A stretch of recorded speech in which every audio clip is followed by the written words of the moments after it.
దివ్యవాణి TV ప్రేక్షకులందరికీ శుభోదయం. యేసుక్రీస్తు పరిశుద్ధ నామంలో ప్రియులారా, మీ అందరికీ స్వాగతం, సుస్వాగతం.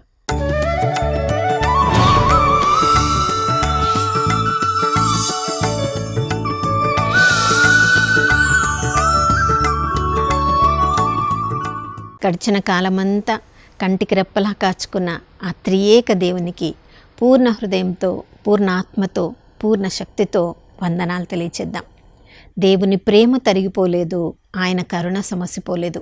ప్రతి ఉదయము ఆయన వైపు ఎవరెవరు చూస్తున్నారో వారందరిపై నూతనంగా తన ప్రేమను, కరుణను, కటాక్షాన్ని కుమ్మరిస్తానని వాగ్దానం చేసిన దేవుడు నమ్మదగినవాడు, విశ్వసనీయుడని విలాప గీతములు 3వ అధ్యాయము 22-23 వచనాల్లో మనం చదువుతున్నాం. వాగ్దానం ఇచ్చిన దేవుడు నమ్మదగిన దేవుడు. ప్రియులారా, ఎవరెవరైతే ఆ వాగ్దానాన్ని విశ్వసిస్తున్నారో మనము నమ్ముతున్నాం. ఈ నూతన ఉదయంలో ఆయన ప్రేమ మనపై నూతనంగా కుమ్మరించబడిందని. కాబట్టి నిన్నటి కష్టాలను, నష్టాలను మనం గుర్తు చేసుకొని దానిలోనే ఇంకా ఈరోజు మన జీవితాన్ని, మన భవిష్యత్తును వృధా చేయకుండా నూతన కృప దేవుడు మనకు అనుగ్రహించారు. కాబట్టి ఈ ఉదయకాలంలో నూతన జీవితాన్ని విశ్వాసంతో ఆరంభించుదాం. ప్రియులారా, మనుషులందరికీ దేవుడు ప్రాణము, ఆత్మ, శరీరము అని 3 భాగాలను మనకి ఇచ్చారు. మనకి మనస్సు ఇచ్చినప్పుడు ఆ మనస్సులో జ్ఞాపక శక్తిని ప్రభు మనకు అనుగ్రహించారు. చూడండి, మనము పుట్టినప్పటి నుంచి కూడా మరణించే వరకు ఎన్నెన్నో విషయాలను గురించి మనము గుర్తు చేసుకుంటూ ఉంటాం. అవి మనకు జ్ఞాపకంలో ఉన్నాయి కాబట్టి వాటిని కొన్నిసార్లు అవి మంచివి కావచ్చు, కొన్నిసార్లు మనకు సంతోషాన్ని కలిగించేవి కావచ్చు, కొన్నిసార్లు మనకి దుఃఖాన్ని కలిగించినవి కావచ్చు. మనుషులను కూడా రకరకాల విధాలుగా వాళ్ళు ఎలా మనకు తోడ్పడారో వాటన్నిటిని కూడా మనకి జ్ఞాపకం ఉంది. కాబట్టి మరలా వాటిని గుర్తు చేసుకుంటూ ఉంటాం. చూడండి, ముఖ్యంగా మనకి చెడు చేసిన వాళ్ళని మన్నించిన తర్వాత ఇక వాళ్ళు చేసినది కూడా, మనల్ని గాయపరిచింది కూడా మనం మరచిపోవడానికి ప్రయత్నించాలి. మనం మరచిపోయినప్పుడే వాళ్ళని పూర్తిగా మనము మన్నించిన వాళ్ళం అవుతాం. ఎప్పటి వరకైతే వాళ్ళని కొన్నిసార్లు మన్నించేసాం అంటాం, కానీ వారు చేసిన గాయము మరలా మనం గుర్తు చేసుకున్నప్పుడు, చూడండి, మరలా మనకి వేదన కలిగినప్పుడు మనం పూర్తిగా వాళ్ళని మన్నించలేదు అని అర్థం. కానీ దేవాతి దేవుడు మనల్ని మన పాపములను మన్నించిన తర్వాత 103వ కీర్తన 12వ వచనంలో మనం చదువుతున్నాం, పడమరకు తూర్పు ఎంత దూరం ఉందో మన నుండి మన పాపములను అంత దూరం చేస్తారంట. చూడండి, మన యొక్క పాపములను మన్నించిన దేవుడు అంత దూరంగా మనల్ని ఇక మనమన్నా మరలా గుర్తు చేసుకుంటామేమో, కానీ మనం ఒకసారి పశ్చాత్తాపపడి ఆ పాపములను ఒప్పుకున్న తర్వాత దేవుడిక ఎప్పుడు కూడా వాటిని గుర్తు చేసుకోడంట. మీకా గ్రంథం 7వ అధ్యాయం 14వ వచనంలో కూడా మనం చదువుతున్నాం. ప్రియులారా, సముద్ర గర్భములో దేవుడు మన పాపములను పడవేసి ఇక ఎప్పటికీ కూడా గుర్తు చేసుకోరు. మరి అంత గొప్ప దేవుణ్ణి మరలా ఎంతగా మనం గుర్తు చేసుకోవాలి కదా. చూడండి, ఈ లోకంలో కొంచెం గొప్ప క్రియలు ఎవరైనా చేస్తే వాళ్ళ జ్ఞాపకార్థంగా డ్యామ్ల పేర్లే వాళ్ళ పేర్లు పెడతారు. మాన్యుమెంట్స్ ఏర్పాటు చేసి దానికి వాళ్ళ పేర్లు పెట్టి వాళ్ళ పేరు ఎప్పుడు కూడా మర్చిపోకుండా పెద్ద వ్యక్తులు ఎవరెవరు ఏమేమి గొప్ప కార్యాలు చేశారో వాళ్ళ పేర్లను మనము ఆ డ్యామ్ల మీద, ప్రాజెక్ట్స్ మీద, మాన్యుమెంట్స్ మీద మనము వాళ్ళ పేర్లు చదువుతూ ఉంటాం. మన జీవితంలో ఎల్లప్పుడూ మనకి గుర్తుండాలి అనుకున్న మన కుటుంబ సభ్యులు ఫోటోగ్రాఫ్స్ తీసుకుంటూ ఉంటాం. చూడండి, ఆ ఫొటోస్ని మనం చూసుకున్నప్పుడు కూడా వారితో మనకున్న అనుబంధాన్ని మరలా మనము గుర్తు చేసుకొని వారి ప్రేమను మనం నెమ్మరి వేసుకుంటూ ఉంటాం. ప్రియులారా, మరి దేవుడు మన జీవితంలో ఎన్నెన్నో గొప్ప కార్యాలు చేసినప్పుడు ఆ ప్రభువుని ఇంకా ఎన్నిసార్లు గుర్తు చేసుకోవాలి కదా. అందుకని కీర్తనకారుడు 103వ కీర్తనలో తన ప్రాణంతో మాట్లాడుకుంటున్నాడు. నా ప్రాణమా, ఆ ప్రభువుని నీవు స్తుతించుము.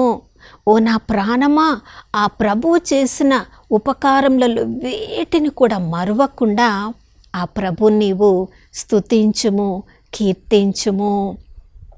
ఎప్పుడు కూడా మరిచిపోకు అని తన ప్రాణముతో, తన ఆత్మతో కీర్తనకారుడు చెప్పుకుంటున్నాడు. ప్రియులారా, ఈ లోకంలో మొట్టమొదటిగా మనమందరం కూడా పాపం చేసిన వాళ్ళమే.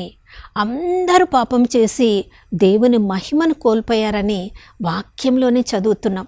మరి పాపములను మన్నించగలిగిన శక్తి ఆ యేసుక్రీస్తు ప్రభుల వారి నామం ద్వారా మాత్రమే ఉంది. కాబట్టి మనం ప్రతిరోజు కూడా మన యొక్క బలహీనత వలన పాపములను కట్టుకుంటూనే ఉన్నాం.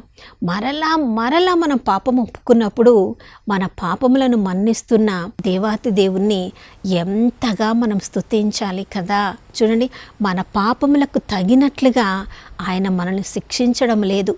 మన దోషములకు తగినట్లుగా ఆ ప్రభు మనల్ని దండించినచో ఈరోజు మనలో ఏ ఒక్కరం కూడా సజీవుల లెక్కలో ఉండేవాళ్ళం కాదు. ప్రియులారా, అంతగా మన పాపములను పట్టించుకోకుండా తన యొక్క పరిశుద్ధ వస్త్రాన్ని ప్రతిరోజు మన మీద కప్పుతున్న ఆ ప్రభువుని ఎంతగా మనం గుర్తు చేసుకోవాలి కదా.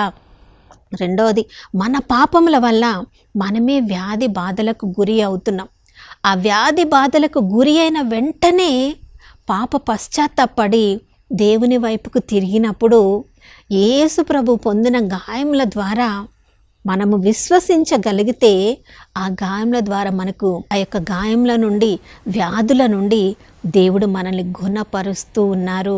మన బాధను, మన శాపాన్ని, మన పాపాన్ని యేసుక్రీస్తు ప్రభుల వారు శిలువ రూపంలో తనను మోసి తన పరిశుద్ధ రక్తాన్ని చింది ఎప్పుడెప్పుడైతే మన పాపములను ఆ పరిశుద్ధ రక్తంతో కడుగుకుంటామో, ఆ వ్యాధులలో ప్రభా నీవు పొందిన గాయముల ద్వారా నాకు స్వస్థత అనుగ్రహించబడిందని విశ్వాసంతో ప్రార్థన చేస్తామో వెంటనే ప్రభు మనకి సంపూర్ణ ఆరోగ్యాన్ని అనుగ్రహిస్తున్నారు.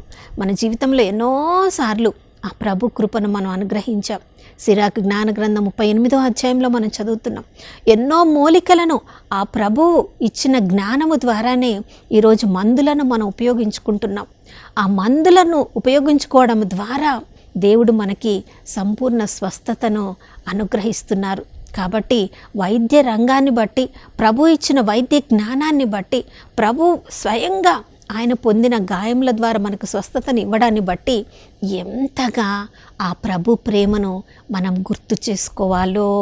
కొన్నిసార్లు మన యొక్క పాపములలో, శాపములో మనం బంధింపబడినప్పుడు సమాధిలోనికి వెళ్ళిన అటువంటి పరిస్థితిని కూడా మనం అనుభవించి ఉంటాం.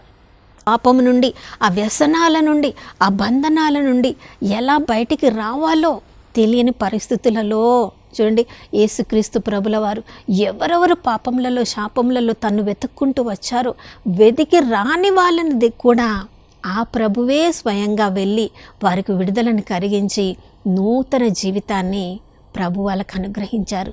సమాధి నుండి పైకి లేపి శుభములతో మనల్ని జీవితాంతం కూడా ఎన్నెన్ని రకాల శుభములను, ఆశీర్వాదములను, దీవెనలను మనం ప్రతిరోజు ఆ ప్రభువు నుండి మనం పొందుతూ ఉన్నాం. ఈరోజు ఈ శక్తిని మనం కలిగి ఉన్నామంటే ఈ యొక్క దానములను అన్నిటిని కూడా దేవుడే మనకు అనుగ్రహించారు. మంచి బుద్ధిని మనం కలిగి ఉన్నామంటే, ఒక గృహాన్ని కలిగి ఉన్నామంటే, ఏదైనా ఉద్యోగం చేసుకోగలుగుతున్నామంటే ఈ ఆశీర్వాదములు, ఈ శక్తి అంతా కూడా, ఈ మేధస్సు అంతా కూడా ఆ ప్రభు ఇచ్చిందే ప్రియులారా. మరి మనకున్న ఒక్కొక్క తలాంతును బట్టి, బహుమానాన్ని బట్టి ఎంతగా ఆ ప్రభుని ప్రతిరోజు మనం గుర్తు చేసుకొని వీటన్నిటినీ మనకు అనుగ్రహించిన ఆ ప్రభుని ఎంతగా మనం స్తుతించాలి కదా. ఆ ప్రభువు నీతిని పాటించే దేవుడు, న్యాయముతో మనల్ని అన్ని పరిస్థితుల నుండి పైకి లేపే దేవుడు. ఈ లోకంలో ఎక్కడ చూసినా ఒకరినొకరు మోసం చేసుకోవడం, అన్యాయముతో ఒకరినొకరు బాధించుకుంటూ ఉన్న పరిస్థితుల్లో మనం ప్రియులారా. కానీ దేవుడు ఒక్కడే అందరూ మనల్ని వదిలిపెట్టారు. ఎక్కడ మనకి న్యాయం జరగదు అన్నప్పుడు నీతి న్యాయములను పాటించే దేవుడు అనుకొనని రీతిగా దేవుడు తన దూతల్ని పంపించి, దైవ భయము కలిగిన మనుషులను పంపించి అన్ని రకాల పరిస్థితుల నుండి మనకు విడుదలను కలిగిస్తూ ఉన్నారు. అంత గొప్ప దేవుడు మన పరిస్థితికి తగ్గట్టుగా మనల్ని శిక్షించకుండా మనము మట్టి మనుషులమని ఆ దేవుడికి తెలుసు ప్రియులారా. ఒక గాలి అలా ఊదితే మన జీవితము వాడిపోతుందని, అంత బలహీనులమని దేవుడికి తెలుసు. కాబట్టి ఆ దేవుడి కరుణ కృప ప్రతిరోజు మన మీద కుమ్మరిస్తూ ఉన్నారు. మరి వీటన్నిటినీ మరలా గుర్తు చేసుకొని మన ప్రాణముతో ప్రతి క్షణము కూడా ఆ ప్రభుని స్తుతిస్తూ ఆరాధిస్తూ ఈరోజు అంతా గడపడానికి కృపను అనుగ్రహించమని ప్రార్థించుకుందాం. నాతో కలిసి ప్రార్థించండి. పరిశుద్ధమైన దేవానికి స్తోత్రములు తండ్రి. మట్టి నుంచి నరుని చేసి అయ్యా శాశ్వతమైన నీ యొక్క ప్రాణమును ఊపిరిని ఊది నీ యొక్క ఆత్మను అందులో పంపించి తండ్రి అయ్యా ఈ లోకంలో నీ ఉద్దేశాన్ని నెరవేర్చడానికి మమ్మల్ని పంపిన దేవా నీకు స్తోత్రం. కానీ ఈ లోకంలో రకరకాల ఆకర్షణకు లోనైన మేము ప్రభా నాయన అన్ని ఆశీర్వాదములను మీ ద్వారా పొందుతూ నాయన మనుషుల్ని వాడుకుంటూ మనుషుల్ని పొగుడుతూ మనుషులే మాకు ఆధారం అన్నట్లుగా ఎన్నోసార్లు మేము జీవించి ఉన్నాం. మీ ద్వారా ఎన్నెన్నో ఆశీర్వాదములను పొందిన మేము నైనా తగిన రీతిగా మీకు వందనములు స్తుతులు స్తోత్రములు చెప్పకుండా ప్రభా అన్నీ మా సొంతగా మేము సంపాదించుకున్నట్లుగా ఎన్నోసార్లు మేము ప్రవర్తించాం. అటువంటి పరిస్థితులన్నిటిని బట్టి మీకు నాయన క్షమాపణ అడుగుతున్నాం. మేము మట్టి మనుషులమని మీరు ఎనిగి ఉన్నారు కనుక ఎప్పుడెప్పుడు మేము క్షమాపణ అడుగుతున్నామో అయ్యా మమ్మల్ని క్షమించి మరొక నూతన జన్మను మాకు అనుగ్రహిస్తున్న దేవా నీకు స్తోత్రం. ఈ రోజు వరకు మేము సజీవుల లెక్కలో ఉన్నామంటే కేవలం మీ కృప మీ దయ మీ కనికరం మాత్రమే ప్రభా. మాలో ఏదైనా మంచి ఉన్నదంటే అది మీరు ఇచ్చిన దానమే ప్రభా. నాయన మాలో ఉన్న అన్నిటిని బట్టి మీకు వందనములు తెలియచేసుకుంటూ ఈరోజు అంతా కూడా మీ నీడలో మేము భద్రంగా ఉండడానికి కావలసిన కృపను అనుగ్రహించమని యేసయ్య పరిశుద్ధ నామములో అడిగి వేడుకొనుచున్నాము తండ్రి, ఆమేన్. ప్రియులారా, ఆ ప్రభు ఇచ్చిన దానమే ఈరోజు మనము ఈ విధంగా సజీవులంగా ఉండడం. మన ప్రాణాన్ని బట్టి ఆ ప్రభుని ఈరోజు అంతా స్తుతించుదాం. మరొక నూతన శుభోదయంలో మనం అందరం కలుసుకునే వరకు దివ్యవాణి టీవీని వీక్షిస్తూ ఉందాం. ఇమ్మానుయేలు, ప్రభు మనతో ఉన్నారు.